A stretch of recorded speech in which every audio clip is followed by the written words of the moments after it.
जब चंपकलाल जागे तो उन्होंने खुद को चारों ओर से दीवारों से घिरे एक अजनबी कमरे में पाया। तभी उनकी नजर एक छोटे पीले रंग के दांत जैसे स्विच पर पड़ी। जिज्ञासावश उन्होंने स्विच को हल्के से दबाया। अचानक जमीन पर एक टूथब्रश प्रकट हुआ। चंपकलाल पूरी तरह से उलझन में पड़ गए। कुछ देर में उन्हें समझ आया कि यह ब्लाइंड बॉक्स स्विच है, एक ऐसा बटन जिसे दबाने पर हर बार कुछ नया और अप्रत्याशित चीज प्रकट होती है। ये बिल्कुल वैसे ही था जैसे कोई लोकप्रिय ब्लाइंड बॉक्स खिलौना हो, कभी कोई दुर्लभ चीज, कभी सस्ती। चंपकलाल बार बार स्विच दबाते रहे जैसे कोई खेल हो, लेकिन भूख और थकावट से परेशान होकर वह चिढ़ गए। काम से परेशान वो पहले ही थके हुए थे और खाने के लिए कुछ भी नहीं था।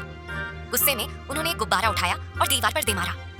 हैरानी की बात यह हुई कि गुब्बारा सटीक निशाने पर लगा और जवाब में उनके सामने सुशी का एक टुकड़ा प्रकट हो गया। कितना भी स्विच दबाया जाए वह सिर्फ सुशी ही देता रहा। आखिरकार वह सुशी खा गए। पेट भरते ही उन्होंने फिर से स्विच दबाया।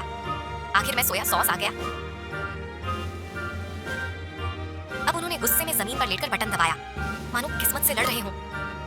इस बार दो बड़ी आंखें प्रकट हुईं, जिन्होंने उन्हें इशारा किया कि सामने वाली दीवार पर लगे एक और बटन को दबाया जाए। लेकिन तभी उनकी नजर पीछे की दीवार पर पड़ी, जहां एक उलटी गिनती शुरू हो गई थी।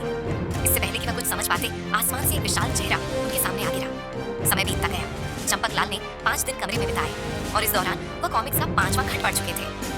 लेकिन जब वह छठा खंड ढूंढने गए तो सीधे 7वां और 8वां खंड आ गया। चाहे उन्होंने कितनी भी कोशिश की, छठा भाग नहीं मिला।